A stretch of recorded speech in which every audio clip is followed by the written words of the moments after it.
So yeah, this isn't easy at all. I'll get Esther just up here with me if that's all right.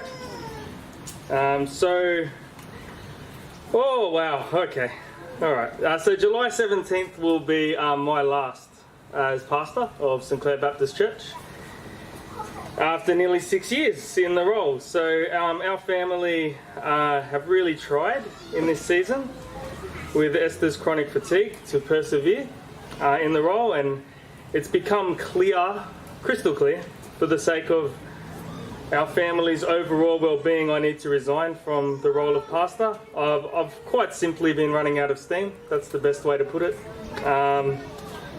I'm no longer confident I can do the role and have the resources to love my family in the way I'd like to. There's been many signs, whether people have noticed them or not. My diminishing resilience to complexity, adversity, increasing sense of flatness and depleted resources.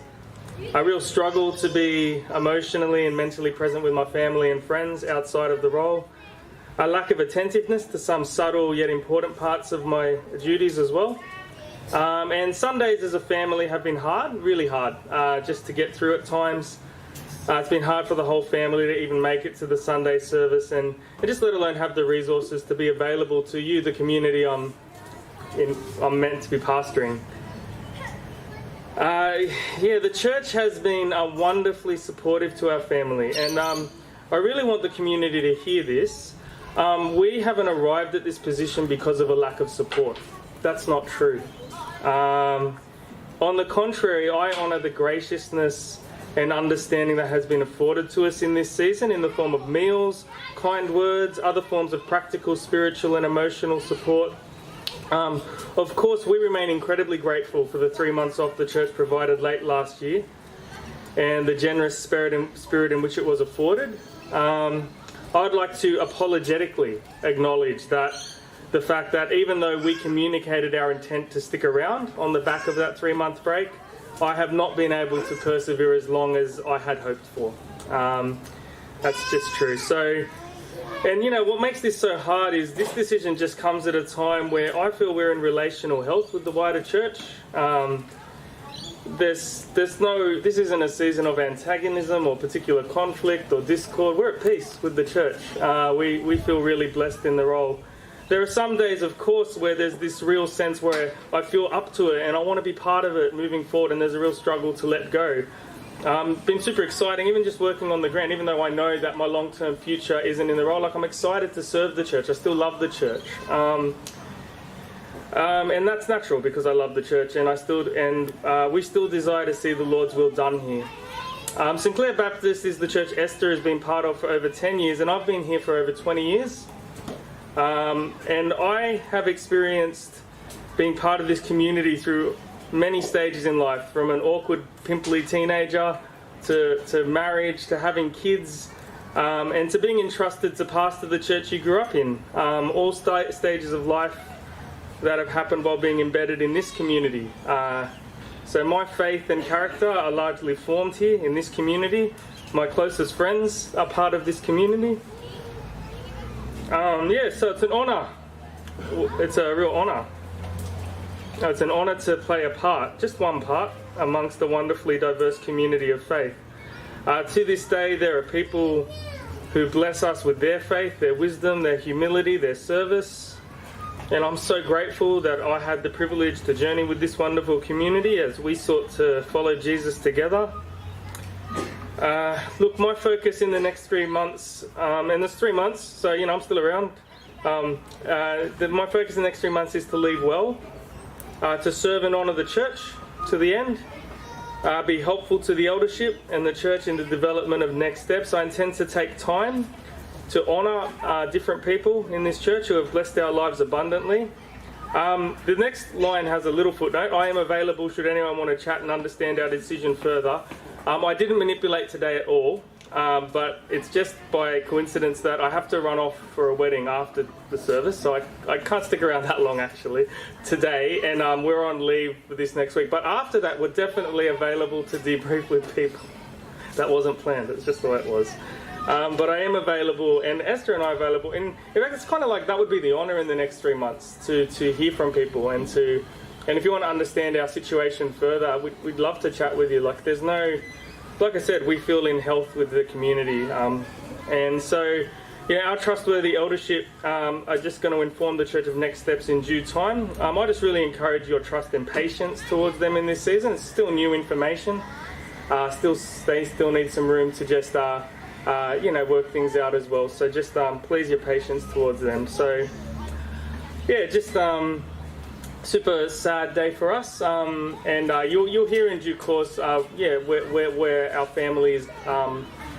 What's for the next small season after this, but for now, just to put that on the table, that we'll be finishing up in about a term, and in the next three months, we just look forward to connecting and honouring many of you. So I'll just hand it over to Laura, who will just speak on behalf of the eldership.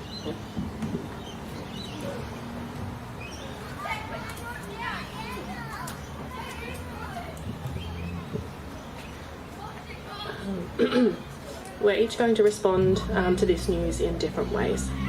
There is a loss that we can rightly grieve. Nate and Esther, Jeremiah and Raphael are a much loved and treasured part of our church community. They've grown and matured with us, and we with them. They've sacrificially loved and cared for us, poured into and passionately served us, and we for them. They've prayed with and for us, and shared in the joys, surprises and challenges of forging new paths and relationships in the community of St Clair. They've celebrated with us, and they've carried the weight of knowing our individual trials, struggles and seasons of difficulty. We know that there is a time and a season for all things, including to weep, grieve, embrace and be silent, but also for celebration, laughing and thanksgiving, healing, mending and building. With this announcement, the elders implore you to do a few things. Firstly, take time to pause and reflect, acknowledging yourself and others the different possible thoughts and feelings. Shock, sadness, grief, confusion, uncertainty, apprehension, even fear. Extend grace to yourself and to each other as God extends it to us. Secondly, seek out and lean on one another for support in processing the news. The elders are available to sit with you, listen to and pray with you.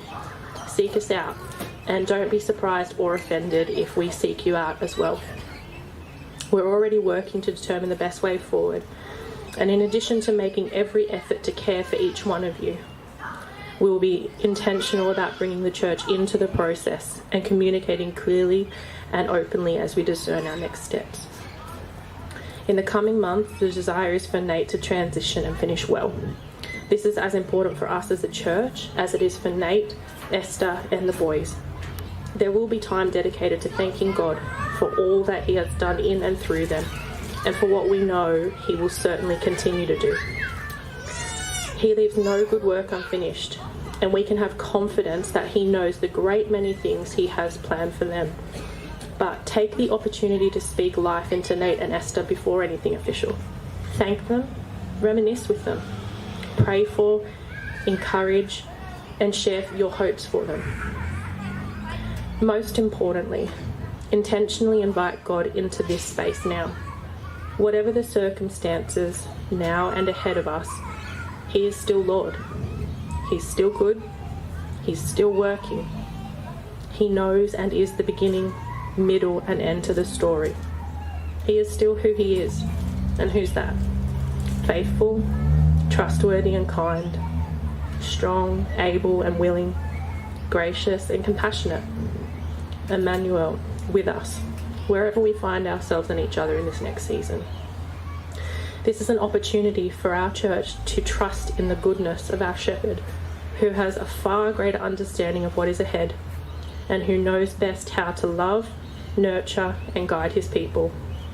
Let us make this period of transition a time where we pray earnestly as a body, where we press firmly into our Father in a way that is reminiscent of a baby to their parent, one that says we know nothing else but to turn to You and depend on You, and we wholeheartedly and expectantly wait on you to supply our every need. And the elders will be around and available after the service for those who want to sit with us, talk with us. We can pray with you as well, and we'll be available over the coming months and weeks and days and stuff as well. So yeah, that's from us, guys.